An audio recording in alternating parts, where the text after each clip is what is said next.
It's Local Edition. Brad Pomerance here in Sacramento, our Capitol Bureau, joined by Jordan Cunningham, a new member of the California State Assembly. You did it, man. Congratulations. You did it. Sounds pretty good. I like it. I worked with you, or at least I saw you doing work, running for office last year in SLO County, and it was a targeted seat, but you pulled it out. How'd you do it? Well, hard work, good volunteer team. Sure.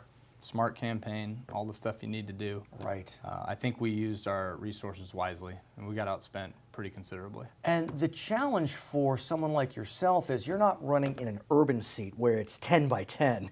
You're running in a semi-rural seat where you got all of SLO County and part of Santa Barbara County, so you got to travel a lot of miles. San Miguel down to Lompoc. Right. So I put 5,000 miles a week on my car during the campaign. When you were talking, what were you hearing when you were going to Lompoc, when you were going to Templeton? What were you hearing? I'll tell you what resonated.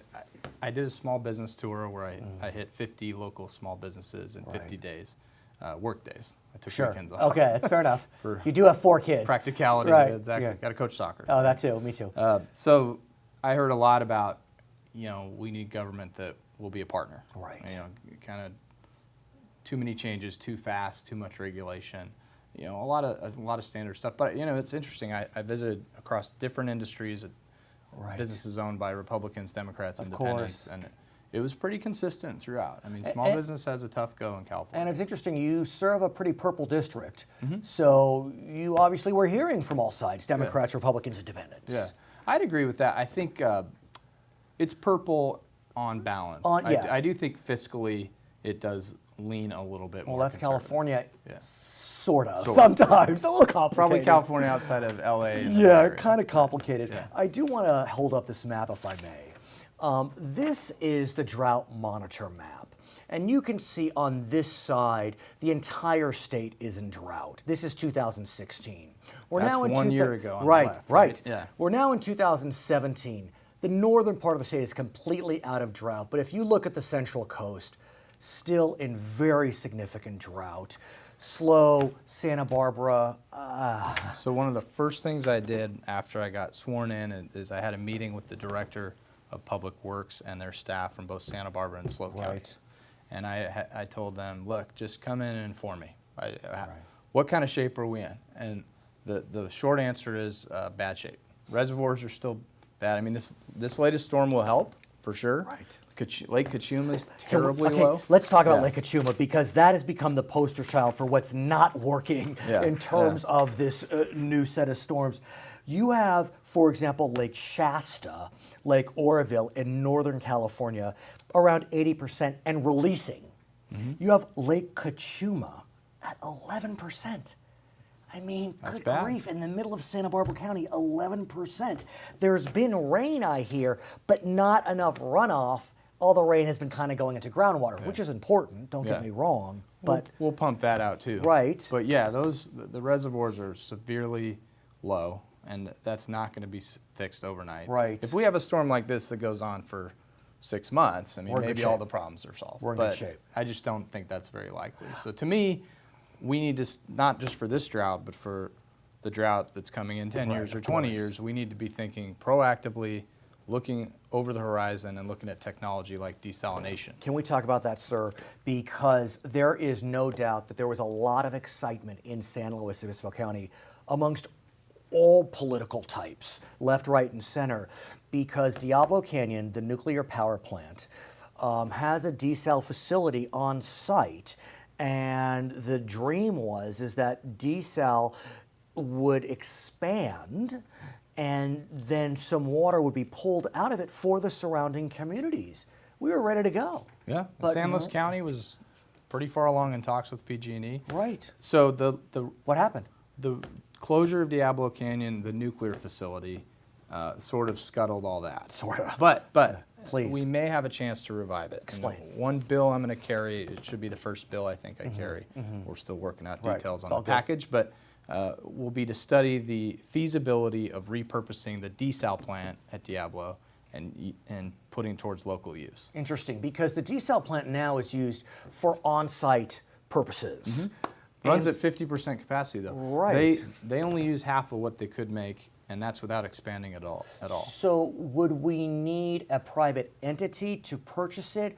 Could Or the lease. county purchase? I mean, how possibly, would this work? although, I think probably a plan of either having PG&E continue to operate it, and then the county might build the pipeline. They might be. Right. There's Poseidon, who built the big plant in Carlsbad. Carlsbad. I mean, they're a potential player in the market. I think it's probably going to be some sort of public-private partnership, if it's feasible. Again, I mean, there could be things about the nature of the contracts with the feds that may be prohibitive. But, because we need to clean up what's there. Sure, the yeah. fuel rods. But it's so much easier to take an existing desal plant, and instead of just decommissioning it and selling parts, it would be so much easier to repurpose that if there's any way we can do it than it would be to build a new one. Because as you know, the Coastal Commission, it could be, it's tough to get new projects. Well, one could argue. One could argue. I want to talk about transportation as well.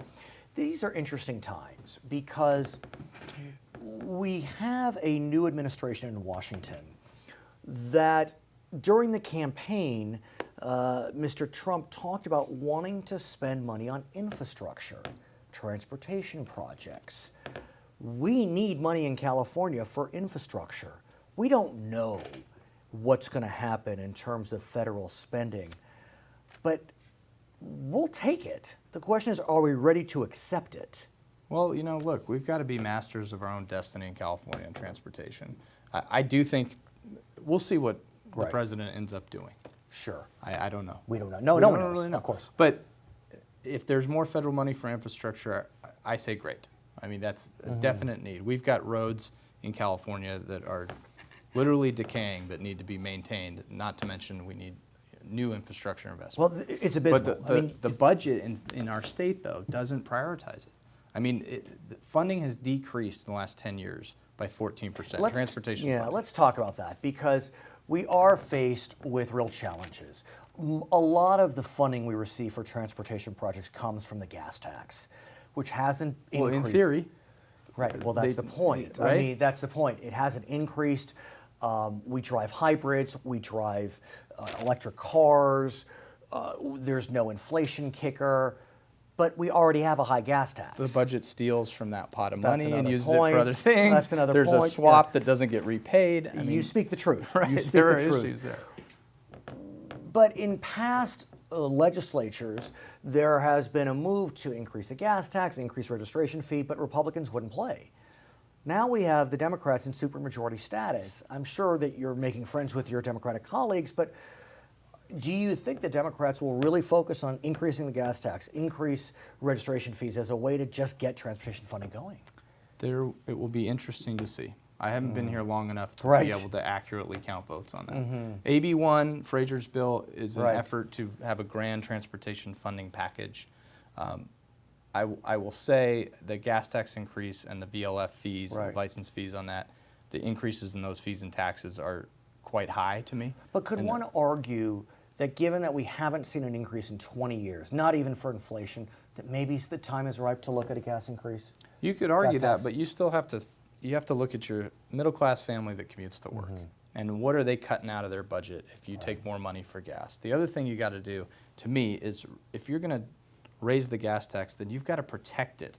Okay, so the money has to go to roads. That's a crazy idea. No more swaps. Okay. I mean, the trust has been broken with voters because of what happened in the past. Yeah. His name, by the way, is Jordan Cunningham. He'll be back. He is a new member of the California State Assembly representing significant portions of the Central Coast. I'm Brad Pomerance in Sacramento, local edition.